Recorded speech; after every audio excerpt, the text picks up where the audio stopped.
Бұл 1985 жылдың кезеңі еді. Ғалым доктор Эммет Браун бір апта бойы үйіне қайтпаған болатын. Бірақ оның жасаған автоматты құрылғылары оның жоқ кезінде де үйдің жұмыстарын атқарып тұрды. Сол уақытта белгілі бір мезетте теледидар өздігінен қосылып кетті. Экранда 2 апта бұрын Тынық мұхиты ядролық зерттеу орталығынан плутоний ұрланған туралы жаңалық көрсетіліп жатты. Плутоний радиоактивті металл, ол ядролық энергия өндіруге де, ядролық бомба жасауға да қолданылады. Алайда ресми билік бұл ұрлықты жай ғана қауесет деп жариялайды. Бірақ Ливиядағы бір террористік топ бұл ұрлықты өздері жасағанын айтып, плутонийді ұрлағандарын мәлімдейді. Осы кезде Марти Макфлай да бар еді. Ол доктордың ғылыми тәжірибелеріне көмек көрсетеді. Үйіне кірген сәтте телефон шырылдайды. Телефон шалған доктордың өзі. Ол Мартиге бүгін түнгі сағат 1:11-де Твейн Пейн Мэлда кездесуді өзінің ерекше өнер табысты сынауға көмек керегін айтады. Сонымен қатар үйінен бейнекамера алып келуді тапсырады. Кейін Марти мектебіне барады. Сол күні оның музыкалық тобының таңдалымы болатын. Ол әрқашан гитарист болуды армандайтын.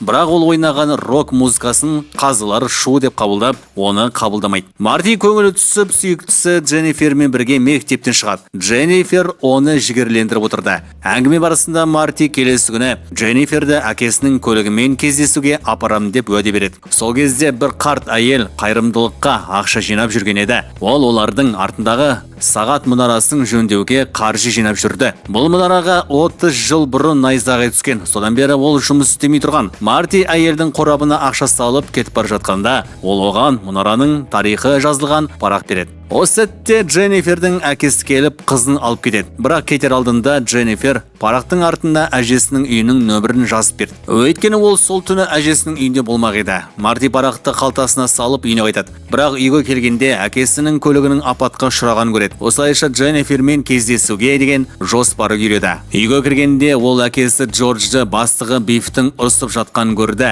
Джордж аңғал адам еді. Ол бастығына көмектесемін деп өз көлігін берген. Бірақ Биф көлікті апатқа ұшыратып, кінәні Джорджға жапты. Джордж қорқақ әрі момын болғандықтан қарсы сөз айтылмайды. Марти әрқашан әкесінің осы әлсіздігінен жек көретін. Оның отбасында анасы Лоррейннен бөлек бір ағасы мен бір қарындасы бар еді. Сол түні кешкі ас кезінде қарындасы Марти мен Дженнифердің кездесуге баратынын айтып қояды. Бірақ анасы ескі көзқарастағы адам болатын. Ол ашық махаббатты жақтырмайтын. Әдеттегідей ол Мартиге өзінің Джорджбен қалай танысқанын айтып береді. Мектеп кезінде Джордж кездейсоқ Лоррейннің әкесінің көлігінің астына түсіп, жеңіл жарақат алған. Лоррейннің әкесі оны үйіне алып барып күтім жасаған. Сол жерде Джордж бен Лоррейн алғаш рет танысқан. Кейін олар би кешінде кездесіп, Джордж Лоррейнді сүйіп махаббатын білдірген. Сол кезде Лоррейн тек Джорджға тұрмысқа шығуға шешім қабылдаған. Анасының әңгімесінен жалығып Марти ұйықтауға кетеді. Бірақ түн ортасында оған доктордың айтқаны есіне түсті. Сағат 1:11-де Твейн Пейн Мэлға бейнекамерамен келу керек еді. Ол дереу камерасын алып сауда орталығының сыртына барады. Сыртта бір жүк көлігі тұрды. Сол кезде доктор көліктің ішінен бір машина шығарып әкелді. Ол қатты қуанышты еді. Себебі уақыт машинасын ойлап тапқан болатын. Доктор өзінің көлігін уақыт машинасына айналдырған еді. Ол Мартиді осыны сынақтан өткізіп, бейнежазбаға түсіру үшін шақырған. Машинада 3 таймер бар болатын. Біріншісі барғысы келген уақытты енгізетін таймер. Екіншісі қазіргі уақытты көрсететін таймер. Үшіншісі соңғы барған уақытты көрсететін таймер. Машинаны іске қосып, жылдамдығын 88 км/сағатқа жеткізгенде, ол осы уақыттан жоғалып, басқа уақытқа өтетін. Доктор мысал ретінде таймерді 1955 жылдың 5 қарашасына қойды. Марти одан бұл күннің мағызын сұрайды. Доктор бұл күні уақыт саяхаты теориясын ашқан айтады. Ол кезде дәретхананың үстінде сағат іліп жатып, тайып кетіп, басын соғып алған. Сол сәтте оның ойына флюкс конденсатор бейнесі келген. Бұл құрылғы уақыт саяхатын мүмкін ететін еді. Доктор машинаның электр қуатымен жұмыс істейтінін, бірақ флюкс конденсаторды іске қосу үшін 1,21 гигаватт қуат қажет екенін түсіндірді. Мұндай қуатты тек ядролық реактор бере алады. Ол көліктің ішінде орнатылған. Марти таңғалып плутонийді қайдан алғанын сұрайды. Доктор оны Ливия террористерінен ұрланған айтады. Олар плутонийді ядролық зерттеу орталығынан ұрлап, доктордан бомба жасатып алғысы келген. Бірақ доктор оларды алдап плутонийді өз алып қойған. Доктор Мартиге радиацияға қарсы костюм кигізіп, өзі де киіп, плутонийді реакторға салды. Ол болашаққа 25 жыл алға баруға дайындалады. Бірақ дәл сол кезде Ливия террористері келіп, докторды атып тастайды. Кейін олар Мартиді де қудалай бастайды. Марти аман қалу үшін уақыт машинасына кіріп, көлікті айдап қашты. Террористердің бірі оны жою үшін зымыран атқышты шығарды. Бірақ дәл сол сәтте көлік 88 км сағат жылдамдыққа жетіп, кенеттен жоғалып, бір егістікке пайда болды. Марти бірден егістіктегі сарайға кіріп кетеді. Барлығы соншалықты тез болды.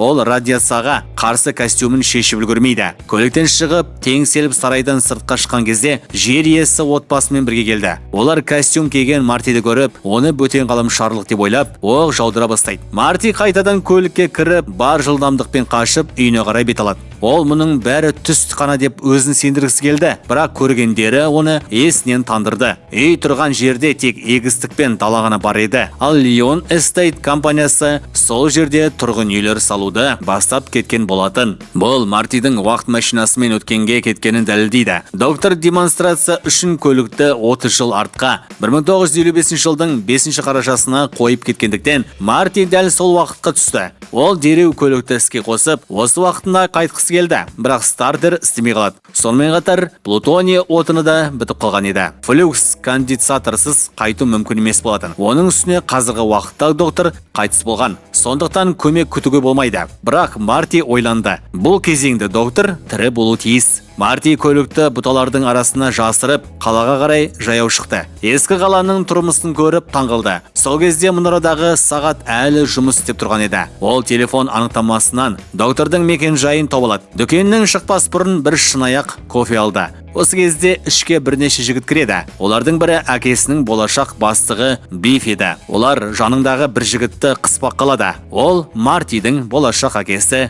Джордж. Джордж қорқақ болғандықтан Биф оған үй тапсырмасын жасатады. Биф кетіп қалады, ал Джордж ештеңеге мән бермей велосипедтен кетіп қалады. Марти оның соңынан ерді. Бір жерде Джордждың велосипедін ағаш түбінде көрді. Ол ағашқа шығып, алыстан телескоппен қызды бақылап тұрған екен, бірақ тайып кетіп, жолға құлап түсті. Дәл сол сәтте көлік келе жатты. Марти Джорджды итеріп құтқарды, бірақ өзі көлікке соғылып, есінен танды. Джордж қорқып, велосипедін алып қашып кетеді. Марти есін жиғанда өзінің жатын бөлмеде көрді. Қасында отырған қыз оның болашақ анасы Лоррейн еді. Көлік Лоррейннің әкесіне тиесілі болғандықтан, ол Мартиді үйіне алып келген. Лоррейн Мартиге ғашық болып қалғандай көрінді. Марти оның ниетін түсініп, тез кетіп қалды да доктордың үйіне барады. Ол жерде доктордың 30 жыл бұрынғы түрмен кездесті. Доктордың басында жара бар еді. Марти оған болашақтан келгенін, 1985 жылдан уақыт машинасымен келген айтады. Бірақ доктор оған сенбейді. Марти оған жүргізуші куәлігін және класс 1984 деген жазу бар фотосуретті көрсетті. Доктор суретті жалған деп ойлап кетіп қалады. Марти докторға оның басына қалай жарақат алғанын айтып береді. Дәретханада сағат іліп жатып, тайып кетіп, басы соққанын. Сол кезде флюкс конденсатор ойына келген айтады. Мұны естіген доктор таңғалып, Мартимен бірге көлікті жасырған жерге барады. Көліктегі флюкс конденсаторды көріп, оның сөздерін сенеді. Доктор көлікті зертханасына апарып, Марти түсірген бейнекамераны теледидарға қосады. Онда болашақтағы доктордың сөздері жазылған еді. Ол флюкс конденсатордың ядролық энергиямен жұмыс істейтінін және іске қосу үшін 21 гигабайт қуат қажет екенін айтты. Мұны естіген доктор қатты абыржиды. Марти оған плутоний керек екенін айтады. Бірақ доктор бұл заманда плутоний табу мүмкін емес дейді. Марти басқа жол болу тиіс дейді. Доктор тек найзағайдың қуаты соншалықты күшті болатынын айтады. Бірақ найзағайдың қашан қайда түсетінін білу қиын. Сол кезде Марти қарт әйел берген парақты есіне алады. Онда сағат мұнарасына найзағай түсіп, істен шығатыны жазылған еді. Ол келесі сенбі күні түнгі 10:04-те болатыны белгілі болды. Доктор бір апта ішінде найзағай қуатын флюкс конденсаторға жеткізудің жолын табатын айтты. Бірақ Мартиге ешкіммен кездеспеуді ескертті. Өткенді өзгерту болашаққа әсер ету мүмкін еді. Марти тек болашақ ата-анасымен кездескен айтты. Бұл докторды алаңдатады. Ол Мартиден фотосуретті сұрайды. Суретте оның ағасының басы жоғалып кеткен көреді. Бұл ата-анасының махаббат тарихы бұзылғанын белгісі еді. Марти Джорджды құтқарамын деп өзі Лоррейннің әкесінің көлігіне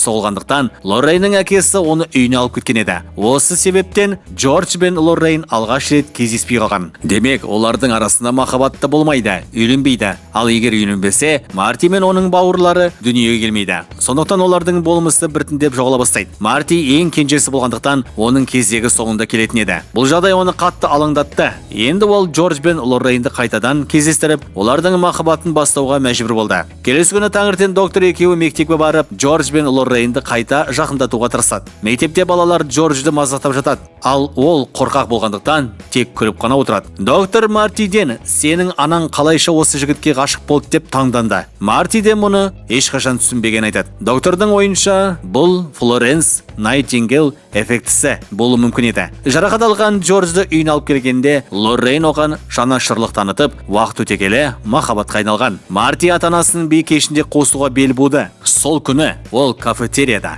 Джорджбен танысып, оған Лоррейннің оны жақсы көретінін айтып, би кешінде серік болуға шақыруға кеңес береді. Джордж қуанып, бірақ сенімсіздікпен келісім берді. Марти оған батылдық беріп, бірнеше сүйіспеншілік сөздерін үйретті. Джордж Лоррейнге жақындағанда қобалжып сөйлей алмай қалады. Дәл сол кезде Биф келіп ашуланды. Ол Лоррейнді әрқашан өзі иеленгесі келді. Биф Джорджды ұрмақ болғанда, Марти араласып, оны құлатады. Биф ашуланып Мартиге шабуылдайды, бірақ Марти оған соққы беріп, скейтбордпен қашып кетті. Биф пен достары көлікпен қуады, бірақ Марти оларды алдып, қоқыс тиеген жүк көлігіне соқтырып жіберді. Бифтің көлігі қоқысқа толып қалды. Мұны көрген Лоррейн мен Мартиге одан әрі қызға түсті. Кейін Марти докторға барып ата-анасын қосқан айтады. Бірақ дәл сол кезде Лоррейн келіп, Мартиді би кешін шақырады. Ол Джорджды емес, Мартиді таңдады. Лоррейнге күшті жігіт ұнайтын еді. Бұл Мартидің болашағын одан әрі қиындатты. Келесі күні Марти Джорджға жаңа жоспар айтады. Би кешінде ол Лоррейнмен бірге көлікте болады да, оны зорлағысы келгендей қыл көрсетеді. Сол кезде Джордж келіп, Мартиді құтқарып, батыр болып көрінеді. Осылайша Лоррейннің жүрегін жаулап алады. Кештің түні келді. Бұл сағат мұнарасына найзағай түсетін күн еді. Доктор найзағай қуатын флюкс конденсаторға жеткізуді дайындалып жатты. Ал Марти көлікті алып, Лоррейнмен мектепке келеді. Джордж да батыр болып шығуға дайын еді. Бірақ кенеттен Биф достармен келіп, Мартиді көліктен шығарып, Лоррейнге тиісуге кірісті. Марти қарсыласқанымен оны ұстап алып, оркестрдің көлігінің жүк салғышына қамап қояды. Биф Лоррейнге күш көрсетіп жатқанда Джордж келді. Ол батырша сөйлеп, қызды босатуды талап етеді. Биф ашуланып, Джорджды ұстайды. Лоррейнді итеріп жібергенде Джордж ашуланып, Бифке қатты соққы берді. Биф есінен танып қалады. Джордждың батылдығын көрген Лоррейн оған ғашық болды. Марти қуанып фотосуретті қарайды, бірақ онда оның бауырлары жоғалып кеткен еді. Оның өзі де жоғалуға жақын болды. Ол түсінді. Джордж Лоррейнге махаббатын білдірмейінше, олардың болмысы қайтып келмейді. Оркестр кетіп бара жатқанда Марти оларды тоқтатып, өзі гитарист болып шықты. Ол ойнағанда барлық жұптар билей бастайды. Бірақ бір бұзақы Лоррейнді Джордждан ажыратып, оған тиісіп кетті. Джордж бастапқыда қорықты, бірақ кейін батылдық танытып, оны итеріп жіберді. Лоррейнге махаббатын білдірді. Осы сәтте Марти мен оның бауырларының болмысы қайта оралады. Марти миссиясын орындап докторға барады. Доктор оны өз уақытына қайтаруға дайындалып қойған еді. Ол сағат мұнарасының үстінен сым тартып, оны көшедегі бағандарға жалғайды. Сым көше үстінде ілініп тұрды. Сонымен қатар көліктің үстіне мыс баған орнатып, оны флюкс конденсаторға қосты. Жоспар бойынша найзағай түсер алдында Марти көлікті айдап, дәл 88 км/сағат жылдамдыққа жеткенде, найзағайдың уақыты сым арқылы өтіп, флюкс конденсаторды іске қосатын еді. Мартидің көлігіндегі тіреу сымға тигенде флюкс конденсаторға 1,21 гигабайт қуат беріліп, ол бір сәтте жоғалып, өз уақытына қайтып оралуы тиіс еді. Бірақ доктордан қоштасқанда Марти мұңайып қалады. Себебі ол болашақта доктордың террористер қолынан қаза табатын білетін. Ол докторға бұл туралы айтқысы келеді. Бірақ доктор болашағын естуден бас тартады. Марти хат жазып бермек болды, бірақ доктор оны жыртып тастайды. Найзағай түсуіне 7 минут қалғанда доктор Мартиге көлікті бастапқы сызыққа апаруды тапсырады. Бірақ қатты желден ағаштың бұтағы сынып, сымға түсіп, қосқыш ажырап қалды. Доктор мұнараға шығып сымды қайта жалғап отырсады, ал Марти өз уақытында докторды құтқару үшін 15 минут артқа қайтуды ойлайды. Ол сол кезде террористер әлі оқ атпаған біліп, докторды аман алып қалмақ болады. Доктор сымды қайта жалғап жатқанда қиындықтар көбейді. Ол сымнан ұстап екінші жағына өтіп, найзағай түсер сәтте қосқышты жалғайды. Дәл сол кезде Мартидің көлігі сымға тиіп, флюкс конденсатор іске қосылады. Марти жоғалып өз уақытына оралады. Бірақ ол мұнараның жанында пайда болады. Көлігінің стартері істемей қалғандықтан ол жүгіріп молға жетті. Бірақ ол келгенде террористер докторды атып тастаған еді. Марти жылап тұрғанда доктор кенет тіріліп шықты. Ол оқ өткізбейтін кеудеше киіп алған болатын. Марти таңғалды. Себебі ол өткенде докторға өлім жайлы айтпаған еді. Доктор қалтасынан Марти берген хатты алып шығады. Ол хатты жыртқанымен кейін қайта құрап оқып шыққан екен. Осылайша ол өз өмірін сақтап қалды. Марти қуанып, доктор жоспарлағандай уақыт машинасымен болашаққа аттанды. Ол өз үйіне қайтып ұйықтап қалады. Таңертең оянғанда отбасының жағдайы өзгерген көреді. Әкесі Джордж енді сенімді, батыл әрі табысты адамға айналған. Ал Биф болса қарапайым көлік жуушы болып қалған. Анасы Лоррейн заманауи ойлы болып, Марти мен Дженнифердің қарым-қатынасына қарсы болмайды. Тіпті Мартиге жаңа көлік сыйлайды. Марти жаңа өміріне қуанып тұрғанда Дженнифер келді. Олар әңгімелесіп жатқанда доктор уақыт машинасымен қайта пайда болады. Ол болашақта көлікті жетілдіріп, енді ядролық энергия емес, қоқыстан қуат алатын етіп жасаған еді. Доктор Мартиге болашақта үлкен мәселе шықты. Ол сенің балаларыңа қатысты. Сондықтан қазір менімен бірге жүруің керек еді дейді. Дженниферді де бірге алуды тапсырады. Осылайша олар тағы да болашаққа аттанды. Фильм осымен аяқталады.